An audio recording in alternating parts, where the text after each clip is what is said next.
Hi, boys, it's your Nonna, and it's Christmas Eve. And I thought it would be a fun day to read this book to you. It's called Who's That Knocking on Christmas Eve?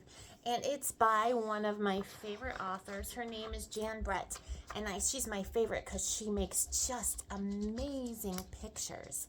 This story is about a boy, his polar bear, and some trolls. So let's get started with this book.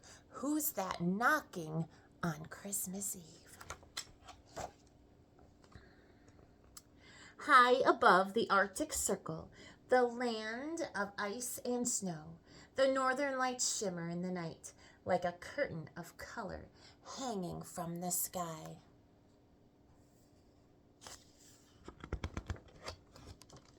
The air is so crisp and clear in this northern place that the Christmas Eve long ago, a boy from Finnmark on his way to Oslo with his ice bear could see smoke curling up from a hut far in the distance. He was cold and hungry, so he headed toward it. Far off in another direction, someone else smelled the smoke, and even though he couldn't see it, he raced off to tell the others. And there is the troll. He smells the smoke and is going to tell his friends. As the boy from Finnmark made his way toward the hut, Kyrie was inside feeding the fire that made the smoke that roasted and baked the fine food. Delicious sausage and fish and tasty buns and cakes were all laid out on the pine table. Sweet porridge bubbled over the fire, and apple cider stayed cooled on the windowsill. So why did Kyrie jump at every creak in the sod roof? And why did she run to the window when an icicle fell into the snow? Why?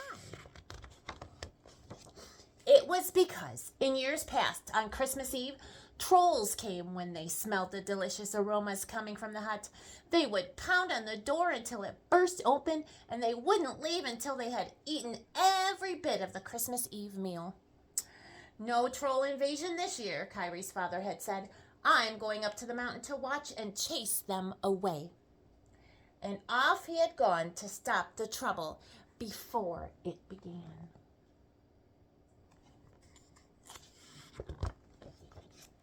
So this year, Kyrie was alone in the hut when she heard a soft sound at the door. Knockety knock, knockety knock. Someone was out there. But surely it was too polite a knock for it to be a troll. Kyrie went to the door and peeked out. Who do you think is at the door?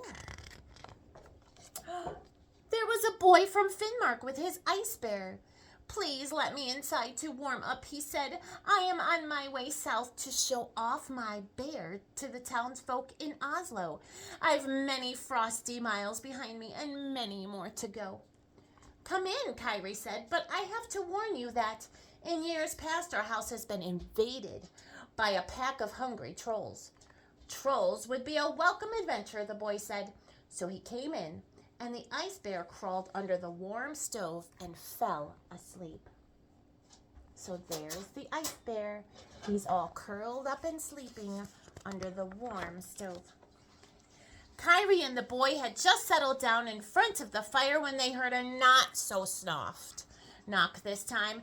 Knockety knock, knockety knock.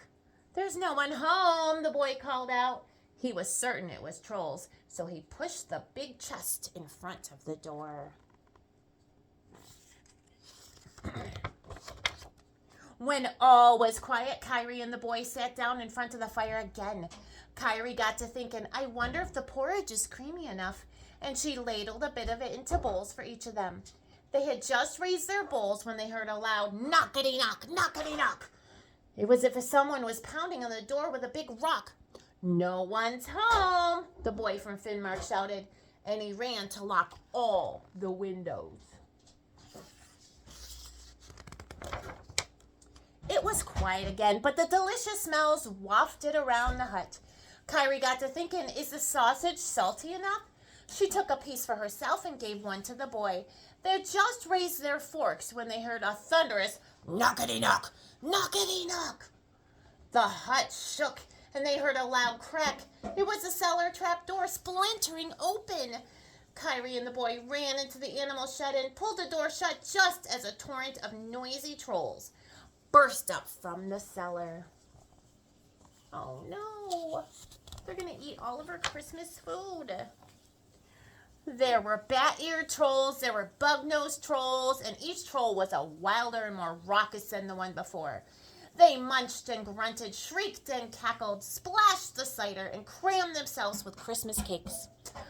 Then, when they were through stuffing themselves, they tumbled about, pinching each other, stamping on one another's toes, and tweaking their long snouts, which is how trolls have a good time.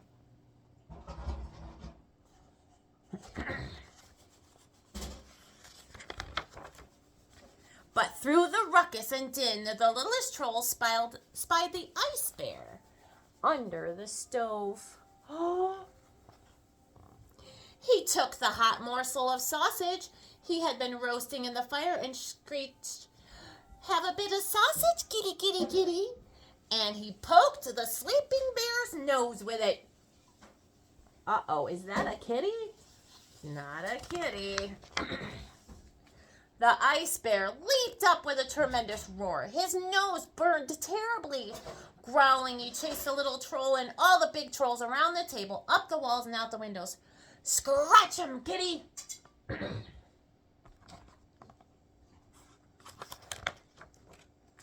Kyrie and the boy cheered as they watched the trolls scramble off through the ice and snow howling. Up on the hill, Kyrie's father heard the shouts, so he raced down on his skis.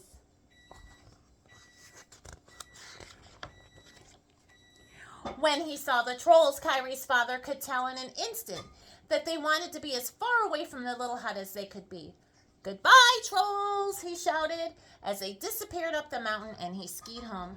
"What a fine bear you have," he told the boy from Finnmark. "Thank you for scaring away those pesky trolls. You must come back next year for a real Christmas Eve feast on your way home from Oslo." And they all sat down for some porridge. A year later, Kyrie was on the mountain gathering wood to make the fire to cook their dinner for Christmas Eve when the littlest troll popped out from behind a snowbank. "Missy," he called with a high, crackly voice, "do you still have that kitty that sleeps under the stove?" "Oh, yes," Kyrie said, "only she has grown up into a big cat now, and she has 7 kittens, all larger and fiercer than herself." "Ah!" he shrieked. "Then we won't be visiting your hut on Christmas Eve." And he disappeared into a snowdrift. The end. Isn't that a fun little book? Who's That Knocking on Christmas Eve by Jan Brett. I hope you loved our Christmas story. Look at Nonna and Papa Tim's Christmas tree. We want to say Merry Christmas, we love you, Ransom and Knox and Truett and River and Micah. Merry Christmas and Happy Christmas Eve. Bye.